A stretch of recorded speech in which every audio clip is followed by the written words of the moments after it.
Bonjour. Bonjour. Donc, je ne sais pas si vous avez déjà vu des films de Werner Herzog les uns et les autres. Pour avoir une idée, qui avait déjà vu des films de Werner Herzog? Plutôt les fictions, j'imagine, Aguirre, Fitzcarraldo, éventuellement Cœur de Verre, c'est ça? Qui connaissait les documentaires? Ok. Donc on est quand même sur une minorité, mais il y a quand même un peu de monde. Alors, avant de commencer en fait, cet exposé, j'avais envie de vous montrer quelques extraits. Un extrait d'Aguirre, un extrait d'un documentaire, voilà, que je voudrais mettre en perspective avec les deux films du programme, pour qu'on repère ensemble des motifs, des obsessions propres à l'univers d'Herzog, parce que c'est une œuvre extrêmement, à la fois extrêmement hétérogène dans ses sujets, dans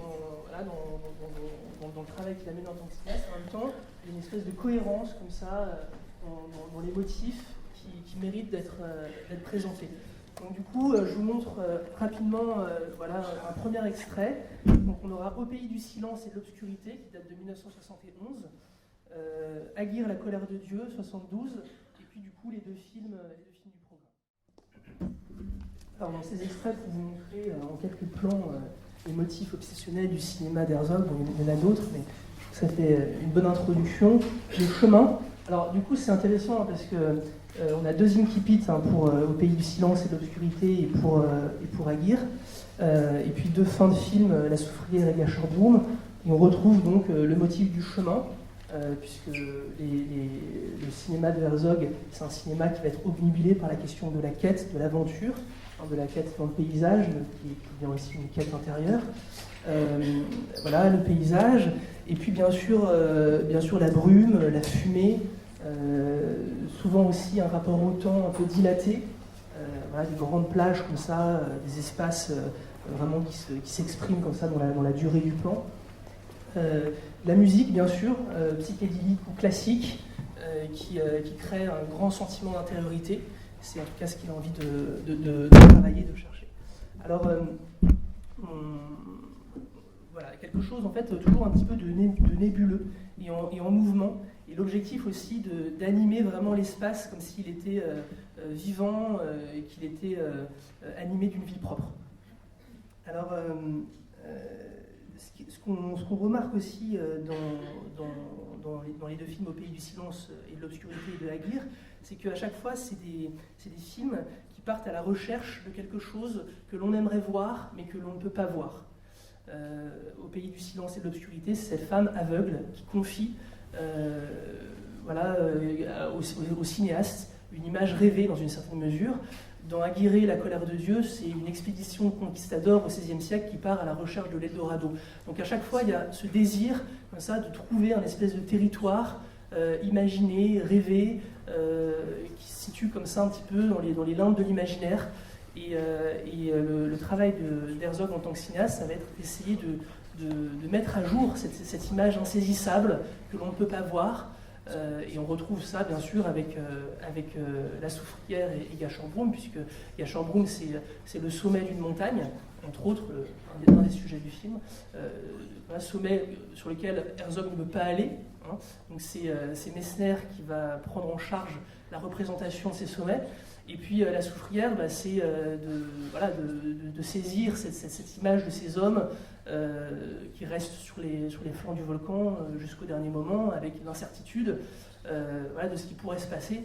Et donc à chaque fois, cette image rêvée, insaisissable, qu'on essaie d'aller chercher au-delà de nos capacités quasiment. Voilà, c'est aussi un des motifs un peu structurants, on pourrait dire, du travail d'Herzog. Et je vous cite une phrase de Herzog qu'il a dit après Aguirre, La colère de Dieu. Il dit c'était une journée cruciale. Voilà, ils attendaient. En fait, la montagne était prise entièrement dans la brume. Ils avaient donc convoqué ces centaines de figurants. Et la montagne était entièrement dans la brume. Donc, du coup, il ne pouvait pas filmer. Et Herzog, du coup, s'est retiré en lui-même. Et on ne peut pas dire que ce soit c'est quelqu'un de profondément spirituel, mais ça ne se rattache pas forcément à une religion. Et du coup, il est rentré comme ça en méditation. Et au bout d'un moment, les épais nuages se sont déplacés sur le côté droit de l'image, comme ce qu'on voit dans La guerre et la colère de Dieu, ce qui a du coup dégagé le chemin où circulent les personnages. Et du coup, il dit « Je fus alors convaincu que la grâce de Dieu venait de descendre sur ce film et sur moi, que j'étais témoin d'une chose extraordinaire, que je ne reverrai jamais, que j'avais trouvé ma destinée. » Donc il y a quand je parle de l'image insaisissable, il y a quelque chose aussi un petit peu de divin dans la direction que va prendre le cinéma de Herzog, d'essayer d'aller montrer quelque chose que l'on ne peut pas voir. Et il poursuit en disant, plus tard, mais je trouve qu'il y a un lien, il dit « Je descendrai en enfer et j'arracherai un film aux mains du diable si c'était nécessaire. » Voilà. Donc il y a vraiment, alors on retrouve aussi le côté un peu mégalomaniaque de Herzog, dont on aura l'occasion de reparler, et qui est, disons, un des éclairages sur sa magnifique filmographie.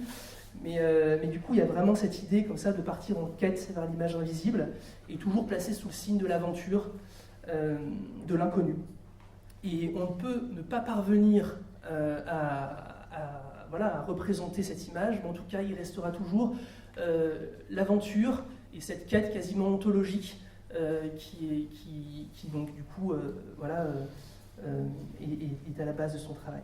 Alors c'est un cinéaste qui s'est passionné qui s'est très intéressé à la question de la limite, on aura vraiment l'occasion d'en parler, mais il est né en 1942 en Bavière. C'est un enfant qui a vécu assez protégé de la guerre, sa mère était yougoslave, et du coup il a eu une petite enfance assez heureuse dans les montagnes bavaroises. Puis plus tard, il est parti vivre à Munich, et il vivait d'ailleurs dans le même immeuble que Klaus Kinski, qui est un acteur dont on aura l'occasion de reparler, qui est son acteur fétiche, une espèce de double. Qui est l'acteur principal de La guerre et la colère de Dieu, et qu'il a rencontré du coup à 13 ans. Et du coup, ils ont pactisé un peu dans une mesure tous les deux, et ils ont réalisé beaucoup de films ensemble, et c'est une figure importante du cinéma de Herzog, assez trouble, on en parlait tout à l'heure d'ailleurs, parce qu'on ne sait jamais très très bien à quel point on a affaire à l'homme ou à l'acteur quand on voit Klaus Kinski. Et il y a quelque chose qui est similaire dans son travail, le rapport entre la fiction et le documentaire, est mis en balance de façon assez vertigineuse, et on ne sait jamais vraiment très très bien ce qu'on voit. Lorsqu'on voit par exemple La guerre et la colère de Dieu, c'est une fiction, mais il plonge ces acteurs dans des conditions de tournage qui fait que finalement ça devient un documentaire. Le scénario est finalement assez fragmentaire, ou pas forcément très très bien suivi, mais à partir du moment où on est en plein cœur de l'Amazonie avec une équipe, qu'il n'y a pas grand chose à manger, que les radeaux sont fragilisés par les torrents, etc., en fait, les gens se mettent à réagir non plus comme des acteurs, mais comme des personnes en tant que telles. Et Herzog a la passion de filmer ça. Et son objectif, c'est de filmer, bien sûr, les mouvements de la vie, la vérité plus que les faits. C'est quelque chose dont on aura l'occasion de reparler. Et du coup, en tant qu'Allemand, bien sûr, Herzog, il y a vraiment un lien avec le romantisme allemand, donc il a tendance à s'en défendre un peu, mais ça me paraît quand même assez évident. Et bien sûr aussi avec Luther, Hölderlin et Kleist, qui sont ces trois modèles. Et il dit que ce sont ces modèles parce que justement, ils ont vraiment exploré les limites de la langue allemande. C'est ce qu'il dit de ces trois poètes. Donc donc partagé entre la fiction et le documentaire, une 60aine de films. Son œuvre va être marquée par la tentative d'explorer l'âme humaine, à travers des fictions mémorables, comme je disais, donc plusieurs dizaines de documentaires. Et donc le fil conducteur de cette œuvre, ça va être toujours l'homme, sa place sur Terre et son besoin toujours de renouveler son désir de transcender sa finitude, de s'arracher à sa condition terrestre et aux limites de son corps. Voilà. C'est vraiment, on va dire, ce qui caractérise en gros son travail. Alors, vous parle de quelques documentaires en particulier pour vous permettre de voir un petit peu l'étendue de cette cinématographie.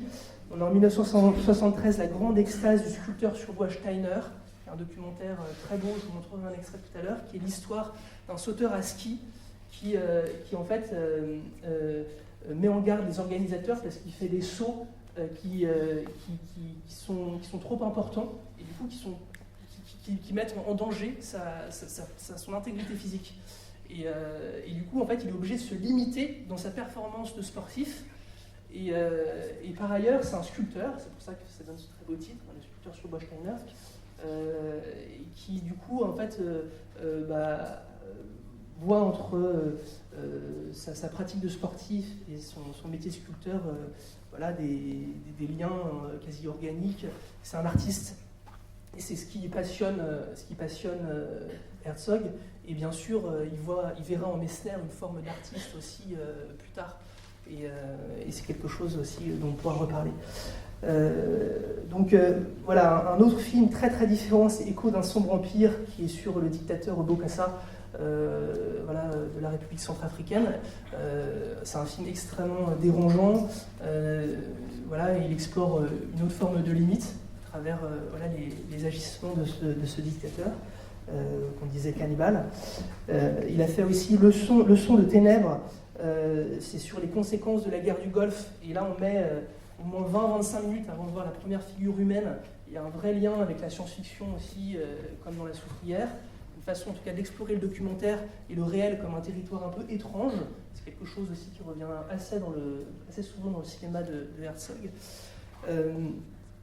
Grizzly Man, qui est un film assez sidérant, qui date de 2005, sur les expérimentations d'un éleveur qui s'appelait Tridwell, qui a vécu pendant près de 13 ans auprès des grizzlies, persuadé qu'il pouvait établir un élément, une communication avec eux, et il créait des vidéos de sensibilisation pour le grand public. Et en fait, lors de la 13e expédition, il a été dévoré par un grizzly, et Herzog était en train de réaliser un film sur lui. Alors ça pose une question assez sidérante sur la question de l'éthique, puisque dans ce film, Tridwell venait juste d'allumer sa caméra au moment où il a été dévoré. Du coup, en fait, il n'y avait pas l'image, mais il y avait la bande-son effrayante de Tridwell en train de se faire déchiqueter par la bête. Et du coup, Herzog décide de ne pas faire figurer cette bande-son, mais par contre, on le voit en train d'écouter la bande-son et après dire qu'il faut la supprimer, qu'il ne faut pas la garder. Et du coup, Herzog, qui a souvent été considéré comme un cinéaste, notamment dans les années 90, presque un petit peu fascisant, parce qu'il avait cette espèce de passion pour la puissance de l'homme. Il y avait toute une part de la critique cinématographique plus de gauche qui se méfiait beaucoup de l'éthique, du geste éthique de Herzog en tant que cinéaste.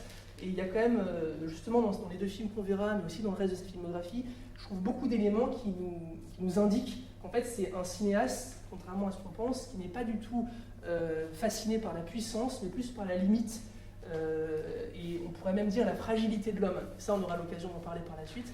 Mais il est passionné par l'extraordinaire de l'homme, parce qu'il y voit justement une espèce de sommet de notre humanité. Pierre-Henri Delot, qui était en charge de la semaine, de la quinzaine à Cannes de 1969 à 1998, a très bien connu Herzog, j'ai eu l'occasion de le rencontrer. Et c'est lui Pierre-Henri Delot, qui a présenté les premiers films d'Herzog en France. Et un jour, il me parlait justement de ce rapport à l'extraordinaire dans les films d'Herzog. Il me dit, en fait, il se passionne pour la question de l'extraordinaire parce que c'est ce qui est propre à l'homme. L'animal ne peut pas produire quelque chose d'extraordinaire. Donc il voit en fait dans cette tentation qu'a l'homme pour l'extraordinaire quelque chose qui est propre finalement à notre destinée. Et c'est justement dans l'extraordinaire du coup, plus que dans l'ordinaire qu'on va voir finalement se dessiner ce qui est le plus singulier de l'homme dans sa grandeur ou dans sa faiblesse ou dans sa fragilité. Voilà. Mais c'est quelque chose qui n'a pas forcément toujours été très bien compris, Et longtemps, au contraire, on a vu dans Herzog un cinéaste qui repoussait les limites, qui était du côté de la puissance, où son côté allemand ne le servait sans doute pas beaucoup. Et du coup, il y avait quelque chose comme ça qui a fait qu'on a considéré, il est en train vraiment de revenir en grâce, Herzog, là, depuis une quinzaine d'années, mais il y a eu toute une période beaucoup plus difficile pour lui. Pour plusieurs raisons, mais notamment parce que Aguirre, très grand film, en 1972, le consacre comme un auteur vraiment à la réputation internationale. Ces fictions qui suivent sont toutes très très belles aussi, mais n'ont peut-être pas l'envergure de Aguirre. Et puis après, dans les années 80, il va faire Fitzcarraldo, et des gens disent, voilà, il réessaye de refaire un espèce d'Aguirre, et voilà, Herzog il réchauffe son cinéma, et puis on a des doutes sur son éthique en tant que cinéaste. Donc il y a eu un moment comme ça où on l'a un petit peu perdu, mais lui il a continué finalement de façon plus solitaire à faire du cinéma. Il a eu moins l'occasion du coup de faire de fiction, et du coup il y a vraiment toute une partie de son œuvre qui se dirige, qui se déploie du côté du documentaire dans les années 90-2000, et qui permettent de revisiter du coup vraiment le cinéaste. Et aujourd'hui, comme je vous disais, il est de nouveau considéré comme un cinéaste majeur. Alors, je vous parlais de la grotte des rêves avant cette très longue parenthèse. Il y a Into the Abyss aussi, qui est un film intéressant sur l'exploration des limites. C'est un film qu'il a fait autour de condamnés à mort aux États-Unis, et notamment d'un personnage d'une personne qui avait commis un triple attentat. Et là encore, il le suit jusqu'au point où il ne peut pas le suivre, à savoir le lieu de la mise à mort. Mais il y a toujours cette idée, comme ça, de se rapprocher de ce que l'on ne va pas pouvoir voir, de ce que l'on ne va pas pouvoir montrer. Là, c'est la mise à mort, mais il y a tout ce cheminement qui précède, qui le fascine et qui stimule son cinéma. Alors, je vous ai présenté Herzog de façon un petit peu générale. Maintenant, il faut parler de ce qui caractérise aussi, ce qui caractérise son œuvre. On disait, Herzog dit pas de faits mais la vérité. La plupart des documentaires ne s'intéressent qu'aux faits. Donc ça va être effectivement un des éléments sur lesquels s'appuyer pour faire une bonne fois pour toutes cette distinction entre reportage et documentaire, qui est parfois un petit peu nébuleuse. Le reportage, c'est le lieu de l'information, c'est le lieu de la traduction d'un sujet. Il n'y a pas forcément l'exercice d'un regard. Il y a aussi cette espèce d'idée, qui est en fait une idée fausse, parce que c'est impossible, mais quand même d'objectivité. Le reporter ou le journaliste va considérer qu'un bon reportage, c'est un reportage objectif. Bon, profondément, ce n'est jamais vraiment possible, puisqu'à partir du moment où il y a un regard, il y a un angle, il y a un point de vue, il y a un choix de cadre, et deux reporters ne feraient jamais exactement le film. Mais en tout cas, il y a quand même cette idée que ce n'est pas le point de vue de l'auteur qui va construire en tant que tel le récit qu'on va voir. En documentaire, c'est le point de vue du cinéaste, de l'auteur, qui va construire cette représentation du réel. Et du coup, on va voir en fait profondément à la fois une forme de réalité, bien sûr, mais aussi ce que le cinéaste a envie de nous montrer sur cette réalité. Il n'y a pas cette exigence, on va dire, d'information. Lorsque Herzog fait La Soufrière, il ne fait pas un film sur un volcan, il fait un film sur des innocents, des pauvres airs sur les flancs d'un volcan. Lorsqu'il fait un film sur des alpinistes, il ne s'intéresse pas à leur performance en tant qu'alpiniste, comme aurait pu le faire un reporter. Il s'intéresse à cette esthétique qu'il peut y avoir dans le fait de vouloir grimper, à essayer de comprendre ce qui l'émeut. Donc on n'est pas vraiment du côté de la performance, de l'information, de l'objectivité du récit. On va être du côté d'une certaine forme aussi d'irrésolution. C'est quelque chose qui est très important. C'est-à-dire que le reportage, en fait, quasiment le reporter, il sait déjà ce qu'il va ramener à la maison lorsqu'il part avec sa caméra. C'est-à-dire que il faut donner cette information. Le documentariste, il part sans savoir profondément ce à quoi ça va aboutir. Et du coup, c'est des œuvres qui sont traversées par la question du hasard, de l'indétermination, de l'incertitude. C'est aussi le documentaire, le lieu du lien. C'est-à-dire que le reporter, finalement, il se moque un petit peu du lien qui va s'établir avec la personne. Ce dont il va avoir besoin, c'est que la personne lui apporte cette information. Alors qu'en fait, profondément en documentaire, c'est non seulement ce qu'on voit à l'image, mais aussi ce que l'on perçoit de la relation entre un filmeur et un filmé. Et ça, c'est quelque chose qu'on voit aussi, je trouve, avec beaucoup de force dans le cinéma de Herzog, c'est que voilà, il est là, quoi. On sent sa présence, on sent ses questionnements, on sent ses doutes, ses hésitations, et du coup, le film nous documente sur une relation. Et c'est toujours ça qui est aussi beau dans le documentaire. On voit vraiment un lien plus ou moins visible, bien sûr, mais on voit ce lien-là. Et donc voilà ce qu'il faut vraiment se dire et rappeler. Et ça, c'est quelque chose, pour le coup, je pense, qui peut être assez intéressant à travailler avec des collégiens. Cette différence entre reportage et documentaire, je pense qu'on peut la travailler de façon très très efficace, même en leur mettant, je sais pas, un extrait d'un film sur un volcan, un reportage sur un volcan, et puis par ailleurs, voilà, la soufrière. Quelles sont les différences? Là, ça pose des questions voilà, de point de vue, de récit, d'énonciation, qui, je trouve, sont intéressantes et peuvent donner lieu voilà, à une belle réflexion en classe. Ouais. C'est une question, parce que je suis d'accord avec ce que vous dites, mais là, au tout début de la soufrière, alors est-ce que c'est un problème de mes émissions? Il y a marqué en gros reportage. Ah oui, bon, parce que... oui, complètement. Parce que les aides, c'est la première chose qui est montée. Oui, alors c'est un documentaire, mais effectivement, alors, parce qu'il faut expliquer que l'histoire du documentaire, en fait, sa définition, en fait, elle s'est faite aussi très progressivement au cours du XXe siècle. Et du coup, en fait, il y a certains cinéastes, ce qui est passionnant, c'est que Herzog, en fait, il ne sait pas vraiment ce qu'il fait, il ne mettrait pas son film dans une case. Lui, voilà, sans doute, le film, il est passé à la télé, hop, voilà, dans des cases... Voilà, mais en tout cas, ce qui est intéressant, c'est qu'aujourd'hui, nous, rétrospectivement, on revoit l'histoire du documentaire, on peut dire ça c'est de l'ordre du reportage, ça c'est de l'ordre du documentaire. Là, effectivement, il y a peut-être, effectivement, je l'avais même pas vu, merci de le dire, c'est intéressant. Parce qu'effectivement, je l'avais lu avant l'intervention, ouais. Qu'il se classait en documentaire. Bien sûr. Et en fait, comme c'est la première fois que je voyais le film, j'ai vu en gros un reportage. Je fais, je pense qu'il faudra que je pose la question. Oui, non, mais c'est très intéressant. Mais parce que, voilà, typiquement, je pense que certains des cinéastes, documentaires, et aussi il y a quelque chose, c'est que la télévision, en fait, je pense, était moins à cheval, justement, sur ce qu'elle donnait à voir, voilà, dans les années 70-80. Et du coup, il y avait quand même, voilà, cette liberté qui était offerte aux cinéastes, de représenter le monde aussi un petit peu comme il le voulait. Il y avait moins cette espèce de diktat de l'information, de la communication, de reportage. Et du coup, bah oui, il y a peut-être marqué reportage parce que la distinction n'est pas aussi claire qu'aujourd'hui. Et donc du coup, merci pour cette précision. Alors, donc les traits caractéristiques de son esthétique documentaire, ça va être la voix off. Bon, beaucoup de documentaires n'utilisent pas forcément la voix off. Hein. Le documentaire peut être en cinéma direct, par exemple. Voilà. Donc lui, Herzog, a vraiment ce rapport en fait, à la voix off qui lui permet d'apporter aussi un petit peu de maîtrise à son sujet, parce que c'est quand même un cinéaste qui aime bien contrôler.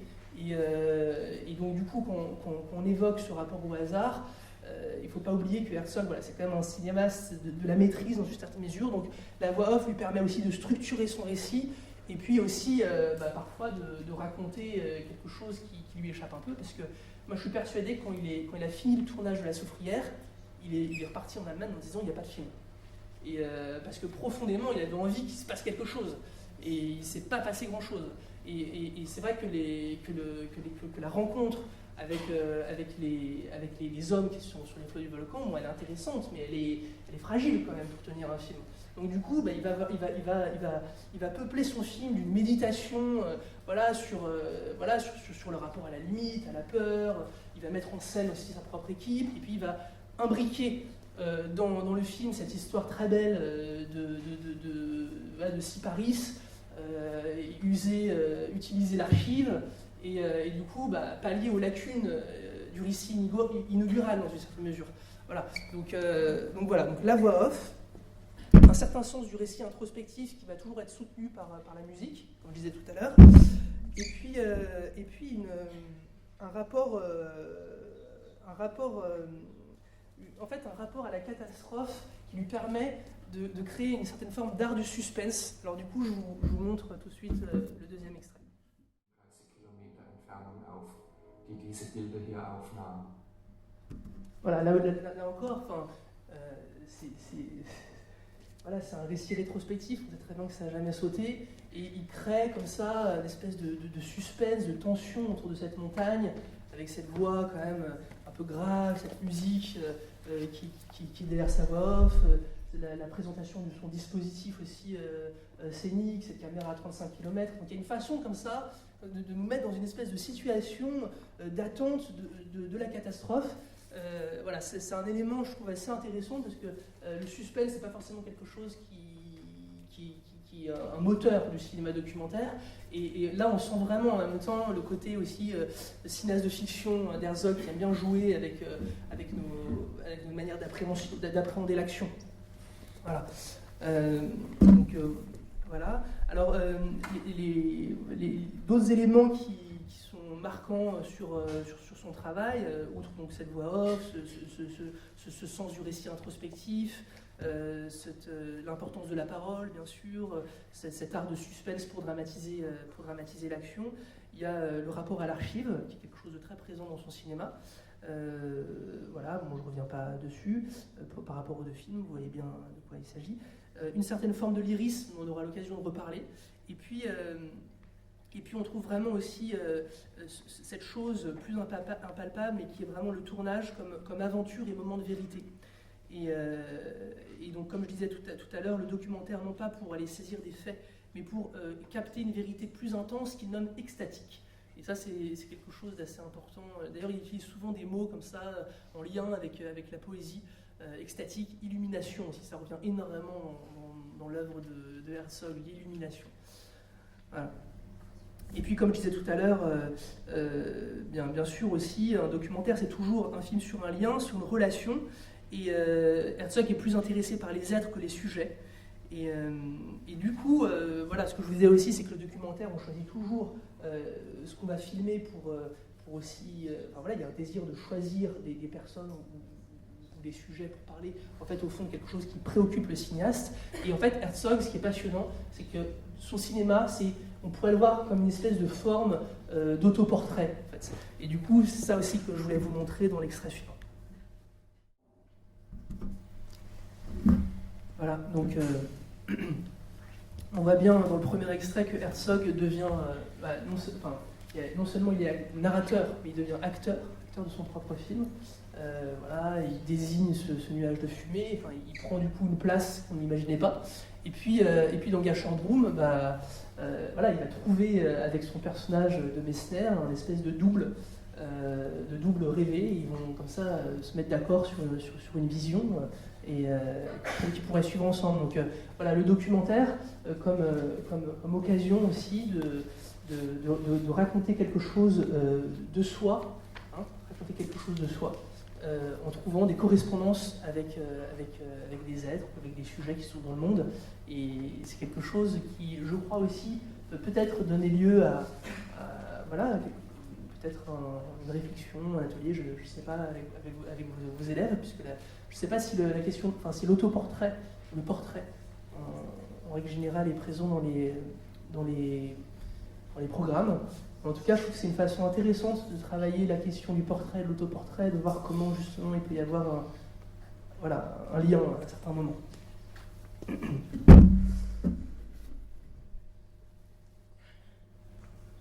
Alors voilà, et puis du coup, ça en devient même à certains moments presque un peu comique, parce que du coup, dans La Soufrière, qui est un film, encore une fois, comme je vous disais, qui est un peu à la recherche de quelque chose qui pourrait se produire, le film devient aussi un petit peu les aventures de Herzog et de son équipe, Ed Lachman qui a perdu ses lunettes, voilà, il y a une façon comme ça d'essayer comme ça de dramatiser un petit peu l'action. Ils deviennent aussi très légèrement burlesques. Voilà, ils sont à la recherche d'un film qui ne peut pas se produire, qui ne se réalise pas, ils errent dans la ville, et d'ailleurs à la fin, Herzog finit le film en disant que voilà, quoi, c'est un tournage pathétique. Voilà, donc il y a quelque chose de cet ordre-là. Alors il y a aussi quelque chose que je trouve assez saisissant et qui est intéressant, il a aussi un sens du détail, je trouve, assez extraordinaire, Herzog. Par exemple, il dit le sol était friable et chaud, Enfin, il y a vraiment une façon comme ça de convoquer aussi nos sens en tant que spectateurs et de nous faire percevoir aussi quelque chose de ce monde.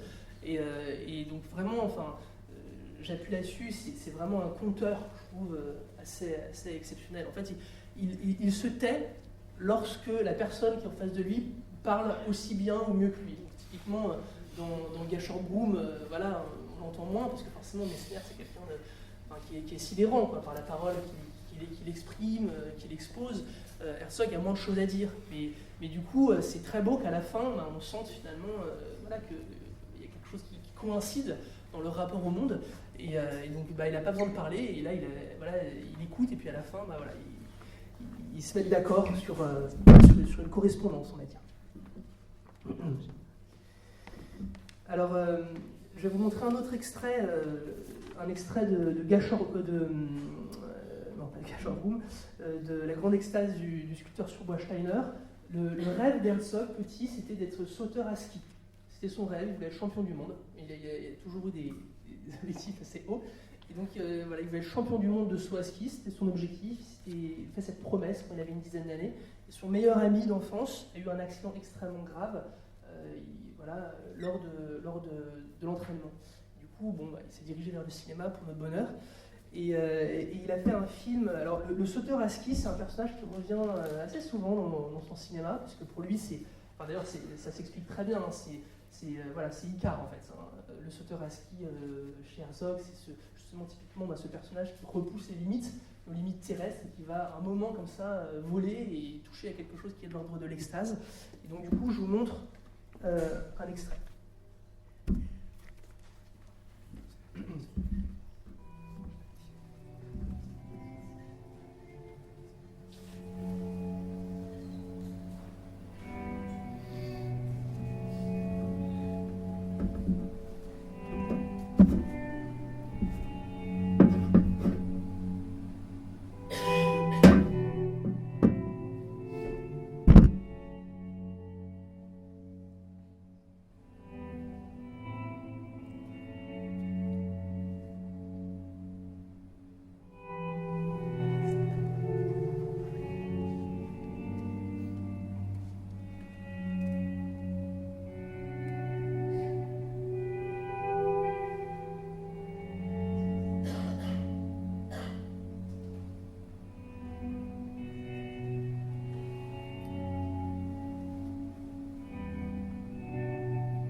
Voilà, donc cet extrait, il permet d'avancer dans l'exposé. Parce que tout ce que je dis, il va falloir que Herzog il trouve une traduction cinématographique à ce désir d'aller capter quelque chose qui est de l'ordre de l'extase. Et du coup, c'est là justement qu'un travail sur la forme, sur Herzog comme cinéaste de la forme, voilà, devient intéressant. C'est-à-dire comment il va trouver des moyens de représenter cette rêverie, ce rapport au monde, à la limite. Et du coup, on va voir ça dans Gashor Broom et la soufrière.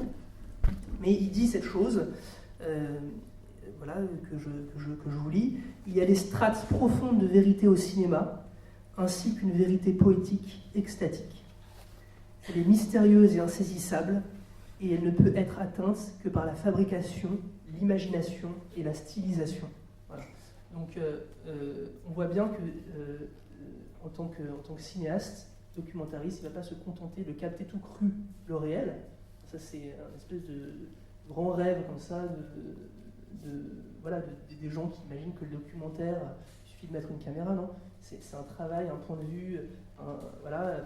Et si on veut raconter quelque chose de profond qui est dans les strates comme ça, profondes de la vérité, comme dit Herzog, il faut trouver des éléments de stylisation qui finalement transfigurent cette réalité pour nous la rendre finalement plus accessible et qu'on réussisse du coup à voir quelque chose qu'au fond on n'arrive pas forcément à voir parce qu'il est comme ça pris dans la matière du réel, du monde, on ne voit plus. Le cinéaste, lui, il va mettre une caméra, il va trouver un point de vue, il va trouver des moyens cinématographiques pour nous faire revoir quelque chose qu'on ne voit plus dans une mesure. Et alors là, il va utiliser par exemple le ralenti. C'est des caméras qui filmaient 20 fois plus lentement que d'habitude. Donc du coup, il y a ce rapport au ralenti du coup, qui nous offre. Et puis il y a aussi bien sûr la position de la caméra, puisqu'on n'est pas habitué à voir des sauteurs à ski à ce niveau-là. Donc du coup, on est quasiment dans le ciel avec lui. Et du coup, ça permet de rendre compte justement de cette espèce de vol qui arrache l'homme à sa condition terrestre. Voilà, toujours ce rapport à la limite qui est si important dans le travail de Herzog. Alors, donc du coup, une des façons de représenter l'extraordinaire chez Herzog, c'est d'en passer par le paysage, qui n'est pas un décor, qui n'est jamais un décor, mais qui est le reflet de l'âme. Et du coup, là c'est vraiment, je pense, quelque chose qui peut être intéressant à travailler. C'est le paysage. Il n'y a pas de paysage sans regard. Le paysage, c'est une médiation. Ce n'est pas la nature. Le paysage, c'est le point de rencontre entre notre regard et la nature. Le paysage, il n'y a pas de paysage sans regard. Voilà. Le paysage, c'est ce que je dis, c'est une médiation culturelle. Et en fait, c'est une représentation visuelle et mentale du monde. Voilà. Et du coup, c'est le lieu d'expression pour l'artiste. Lorsqu'un artiste peint la nature ou lorsqu'un cinéaste représente la nature, en fait, il va représenter quelque chose de lui-même qu'il voit dans la nature. Et qu'il veut voir. C'est ce travail de correspondance entre l'artiste et la nature qui s'incarne dans la notion de paysage. Et donc, voilà, c'est la qualité d'un regard qui fait la qualité d'un paysage. Il faut apprendre à voir, et encore une fois, on pense au poète allemand.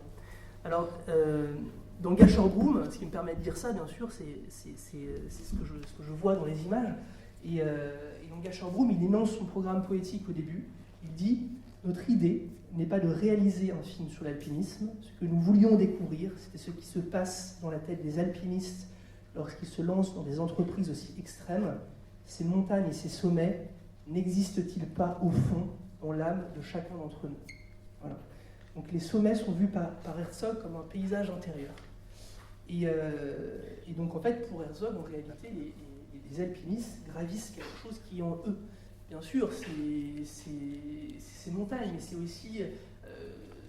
aussi se battre contre leur peur, contre leur crainte, leur inquiétude d'échouer. Et donc, voilà, le rapport au paysage, il nous renvoie finalement à nos questions les plus intimes, les plus fondamentales. Voilà, ce qui est en jeu, ça va être la question de la mort, par exemple, dans Gasherbrum. Voilà, et du coup, en fait, on pourrait quasiment dire que ce programme poétique, donc ces montagnes et ces sommets, n'existent-ils pas au fond dans l'âme de chacun d'entre nous? C'est quelque chose qu'on pourrait adapter en fait à tous les films. Voilà, il ne dit pas ça, mais moi je le dis, La Soufrière, il pourrait aussi dire notre idée n'est pas de réaliser un film sur un volcan. Ce que nous voulions découvrir, c'est ce qui se passe dans la tête des hommes qui restent sur les flancs de ces volcans. Et il pourrait dire encore, ce volcan et son cratère n'existent-ils pas au fond dans l'âme de chacun d'entre nous? Voilà, c'est le lien comme ça qui va s'établir entre le paysage, entre la nature et l'homme, et ces paysages sont des paysages intérieurs. C'est vraiment quelque chose, je pense, d'important. D'ailleurs, il appelle un de ses films « Into the Abyss ». Ce film sur un personnage qui va être condamné à mort, il va trouver encore une correspondance entre les abîmes et puis l'âme humaine. Et du coup, on pourrait d'ailleurs citer Buchner qui dit « Chaque être humain est un abîme, on a le vertige quand on y plonge le regard ». Et donc, pour Herzog, justement, le devoir de l'artiste, c'est précisément de plonger son regard dans ce précipice. Voilà, dans ce précipice et dans ce rapport à la nature. Donc là, il y a un jeu, tu vois, un jeu sur les échelles, on va dire, sur ce qui se joue en nous, et puis le monde, qui est vraiment un élément central pour comprendre le travail de Herzog. Alors, du coup, je vous propose de vous montrer la traduction cinématographique de ce paysage de l'âme, c'est comme ça que je l'appelle, de ce paysage intérieur qui est si important dans le travail de Herzog. Comment, en tant que cinéaste, avec les outils du cinéma, la caméra, le son, il va trouver des moyens de nous faire prendre conscience que ce qui est à l'extérieur, en fait, c'est aussi quelque chose qui est à l'intérieur de nous.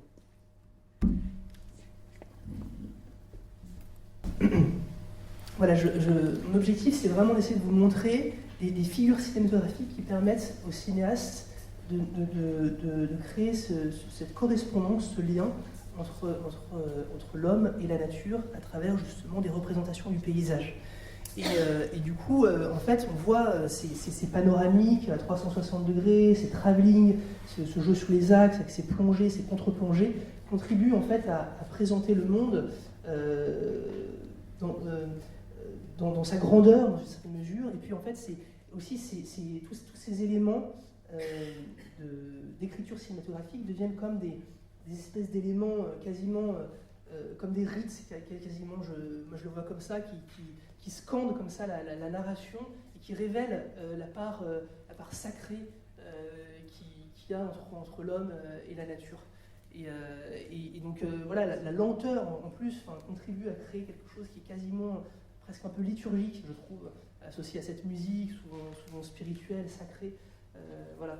Et bon, la question de la lenteur, c'est quelque chose qui, je pense, est un peu à la base de notre défi aussi, disons, d'éducateurs, notamment auprès des collégiens, parce que c'est vrai qu'on est tellement habitué à être saisis comme ça, captés par des images qui finalement en fait ne nous respectent pas. Le propre d'une image qui respecte, c'est une image aussi qu'on a le temps de voir, de recevoir, d'accueillir.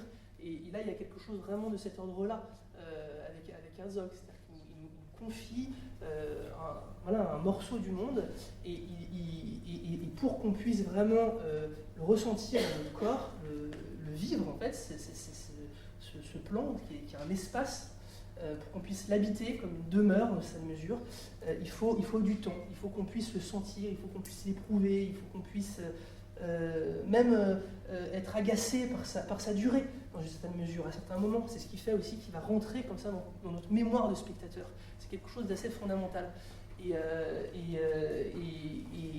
donc du coup, vraiment essayer d'amener les élèves à ressentir un plan, c'est vraiment un éveil, je pense, un éveil important pour eux, et c'est faire confiance aussi justement à leur regard. On voit aujourd'hui beaucoup des images en fait qui justement transmettent une information, mais ne nous convoquent pas, en tant que spectateurs. Elles viennent à nous, c'est pas nous qui venons à elles. Et là, il y a vraiment cette démarche avec Herzog, avec ce cinéma-là, c'est qu'il y a également un lien qui se joue dans le temps de la réception entre ce que le cinéaste nous montre et ce que nous, on va aller saisir, chercher. On va être éprouvé en tant que spectateur sur plein de plans, au niveau des émotions, de la joie extatique à l'agacement éventuellement. Enfin, moi, c'est pas mon cas, mais voilà, parfois, bien sûr, le plan dure. Mais en même temps, heureusement qu'on fait durer un plan lorsqu'on montre une montagne comme Gasherbrum. Il faut restituer la grandeur, la magnificence de ce sommet. Et ce plan ce plan dont je parle, ça, je trouvais vraiment, la première fois que j'avais vu le film, m'avait vraiment sidéré.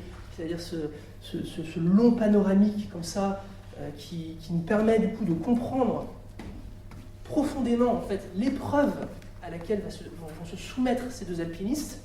Je trouve que ça, s'il n'y a pas la durée du plan, en fait, on passe complètement à côté ensuite de l'exploit en fait qu'ils ont réalisé. Et là, typiquement, en un plan, voilà, on monte jusqu'au sommet, et il y en aura deux en plus, réaliser voilà, ce que deux petites silhouettes vont tenter de réaliser. Et donc là, il y a une façon en même temps de servir son projet, de présenter aussi vraiment tout ce qu'il y a d'héroïque dans ce geste. Voilà. Et effectivement, voilà, un reporter, il ferait une dizaine de plans, voilà, alors des trucs peut-être hyper vertigineux, tout ça, mais là, en fait, c'est le temps qu'il y a dans ce plan qui est vraiment un geste de cinéaste, et c'est ça qu'il faut vraiment essayer de faire comprendre profondément. C'est pas le fait, il pourrait y avoir 45 plans, non, il faut qu'on ressente la solitude, la petitesse de ces êtres face à cet espace. Donc voilà, j'insiste, mais on voit encore à quel point le paysage est filmé pour lui-même. Ce n'est pas un décor. Le paysage n'est jamais un décor, c'est le reflet d'une relation et d'une intériorité. Et c'est ce fameux paysage de l'âme dont j'essaie de parler.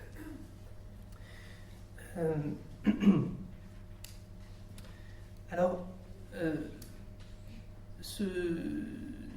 par ailleurs, en fait, ce rapport au paysage, du coup, il traduit une espèce de forme d'énigme, puisqu'on se dit, bon, voilà, on voit l'homme comme ça, saisi dans ce rapport à la grandeur, comment réussir à attraper quelque chose de son mystère.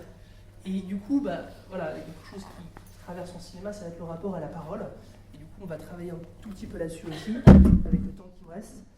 Et donc, je vous montre un extrait, et ensuite, on en parle.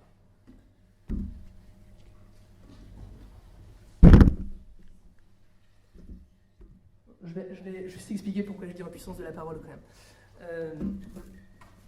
C'est-à-dire que la parole, il y a une tentative d'approcher justement ce mystère par la parole, mais de même que le rapport au paysage présente l'homme finalement dans sa petitesse face à la puissance d'un volcan, la grandeur de sommet, en fait la parole est profondément impuissante. C'est ça que j'ai envie d'exprimer. Et donc du coup je vous montre ça, et après on en parle et on poursuit. En fait, ce que nous apprennent profondément ces films, c'est que face à une certaine forme d'expérience, on peut tenter de nommer les choses, mais on ne peut pas les comprendre. Et du coup, en fait, en tant que...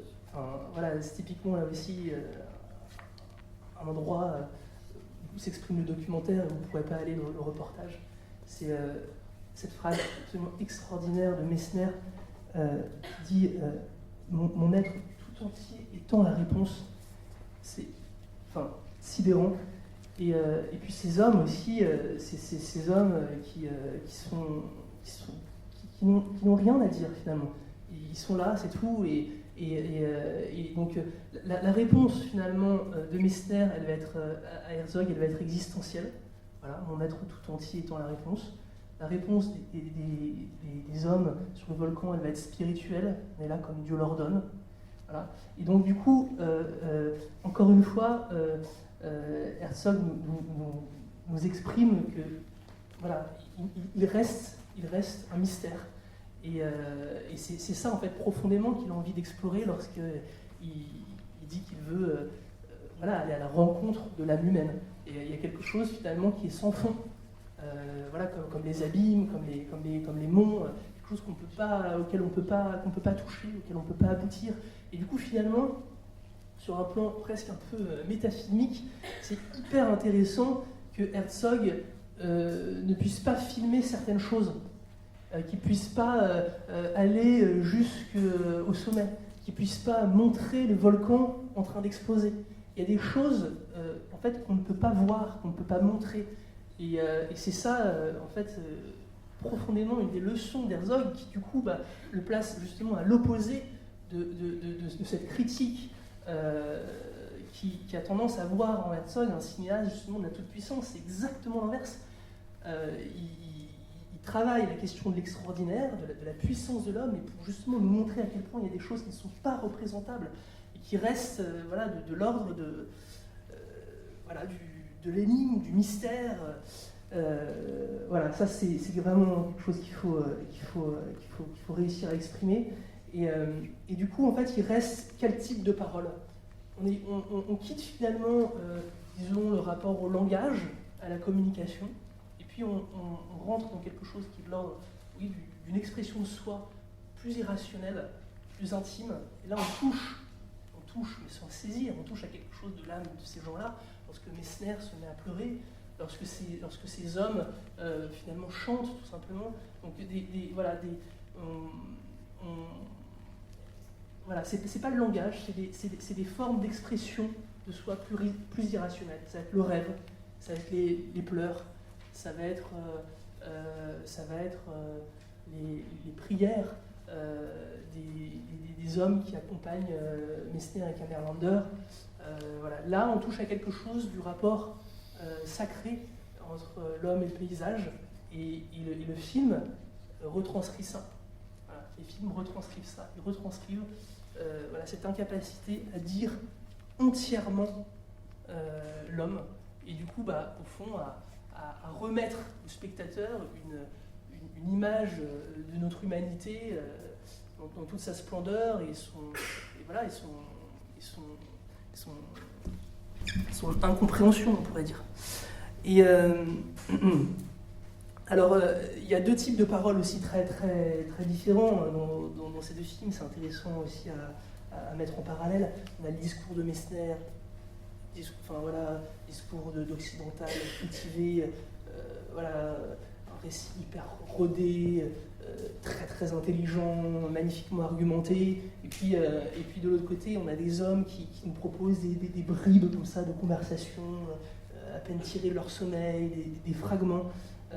Voilà, donc là c'est assez beau, je trouve aussi la différence entre les deux. Et pour essayer justement d'aller saisir quelque chose d'autre, parce que en fait je pense que Herzog il est fasciné et aussi un peu agacé par Messner, c'est-à-dire qu'il a du mal à trouver sa place un peu en tant que cinéaste, parce que Messner est quasiment plus grand que lui. Pour une fois, il trouve quelqu'un qui est quasiment plus grand que lui. Alors il va utiliser cette technique qui est terrible. Il appelle ça, alors, excusez-moi, je parle pas allemand, mais il dit Menschen Kaschken. Voilà, ça veut dire en fait casser l'homme comme une noix.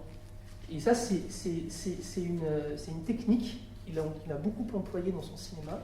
À un moment, il va poser une question, parce qu'il dit « Je connais le cœur des hommes ».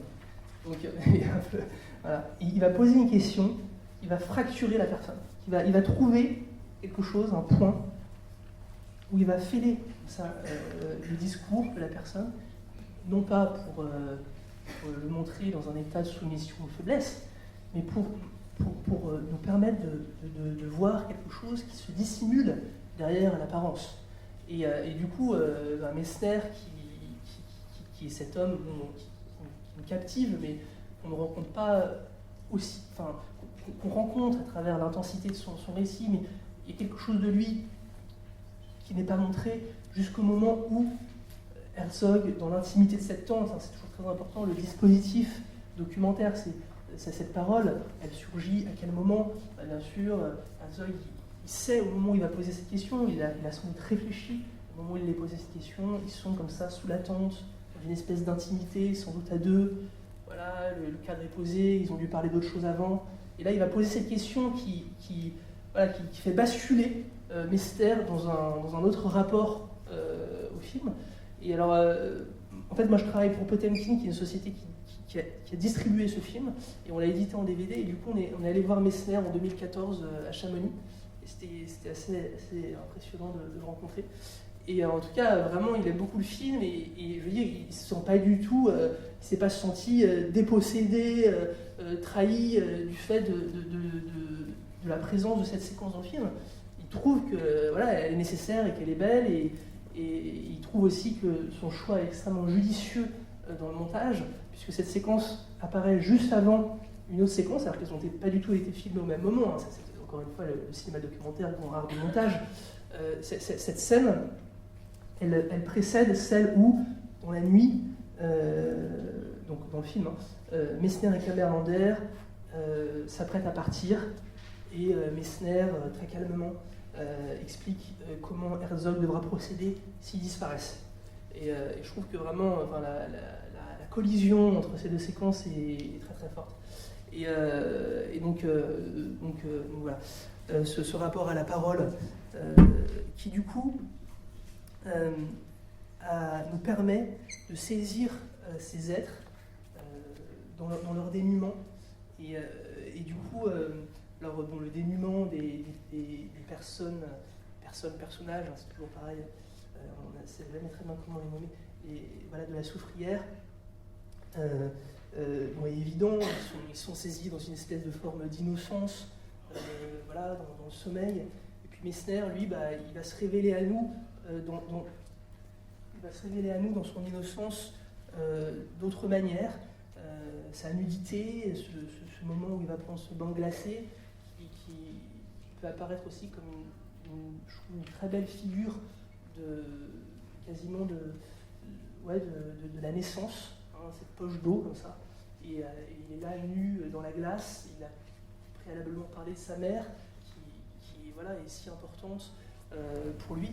Et du coup, je trouve encore une fois très intéressant ce rapport, qu'on ne voit pas forcément tout de suite, entre la fragilité et la grandeur. Et c'est ça qu'il faut qu'on réussisse à montrer.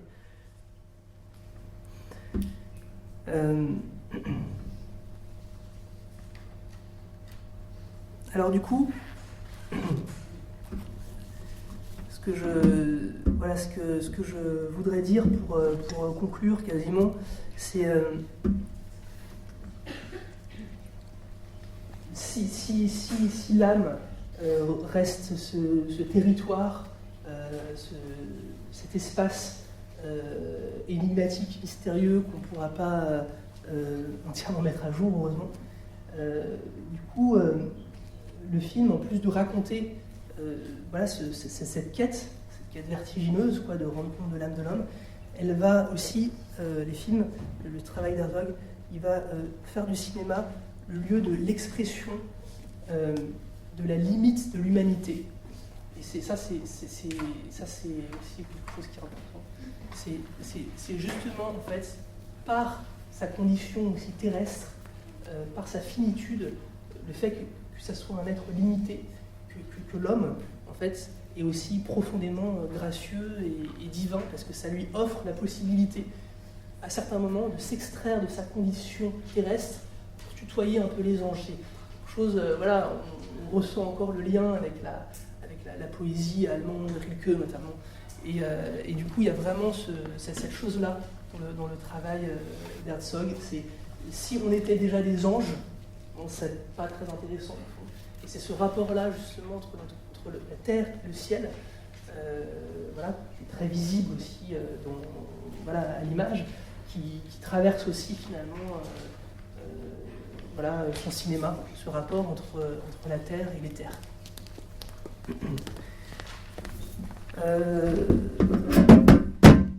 Donc en fait, il restera peu de temps. Du coup, je pense que c'est mieux d'arrêter là. Si vous avez des petites choses à dire, j'aurais pu avoir un dernier truc à dire sur un côté plus anthropologique, notamment avec les personnages secondaires.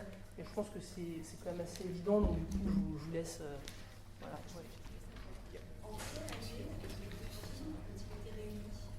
Réunis ? Oui. 2014. C'est vraiment un choix d'éditeur. Potem Kenfoot, une maison d'édition et de distribution qui sort des films en DVD, qui distribue des films en salle et qui a voulu présenter ce programme. Et le titre pareil, et ça a été aussi trouvé par les distributeurs. Oui, quand même, la scène dans l'extase du sculpteur. Ouais.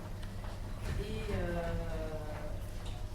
alors déjà, je voulais vous demander techniquement comment vous placez la caméra. Et deuxièmement, ça va avec, peut-être un truc qui manque. il y a beaucoup d'hélicoptères. Là, on a des images des sommets, comme vous dites que vous n'avez pas jusqu'au bout de lui avec la caméra papier, mais c'est aussi d'images. Les choses, c'est pas une cinéma qui se veut intime, mais il y a beaucoup de budget, j'ai l'impression. Enfin, je sais pas, non, c'est à vous de dire, il maîtrise quand même le paysage. Enfin, je sais pas. Disons, l'hélico, c'est pas rien. Ouais, alors déjà, en gros, c'était impossible d'aller sur l'île, puisqu'il y avait ce risque d'explosion. Et du coup, il n'avait pas d'autre solution pour y aller. Après, encore une fois, il y a quelque chose aussi. Herzog, c'est aussi un cinéaste assez manipulateur. Et ce rapport entre justement le ciel et la terre que j'essaie d'exprimer, c'est quelque chose qui se ressent aussi dans ses prises de vue, c'est certain. Après, l'hélicoptère, c'est un moyen de transport et ça lui donne l'occasion justement de saisir quelque chose du paysage dans sa grandeur, ce lien, justement un petit peu, ce rapport au suspense, en même temps cette chose un petit peu omnisciente comme ça qui nous donne un petit peu à toucher.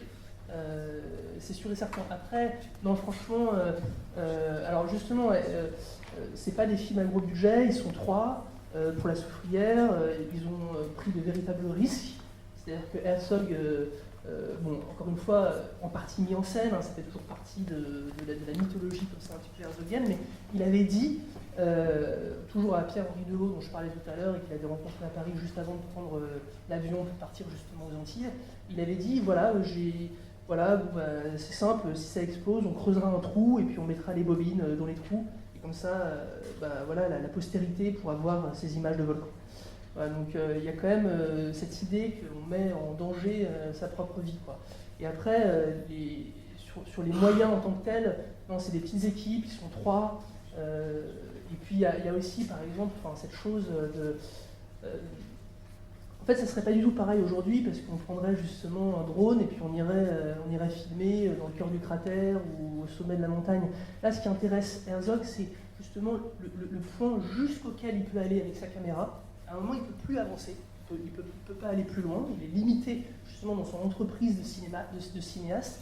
Et du coup, c'est là justement, je trouve que c'est là qu'on peut problématiser les films, parce que c'est l'endroit justement où il y a une limite, qu'on comprend justement cet enjeu de cinéma qui fait que, en fait, on ne peut pas tout filmer, et en fait, heureusement dans une certaine mesure. Et il y a quelque chose qui reste comme ça, dans l'ombre, qui reste incertain.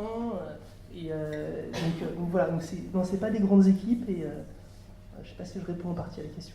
Moi,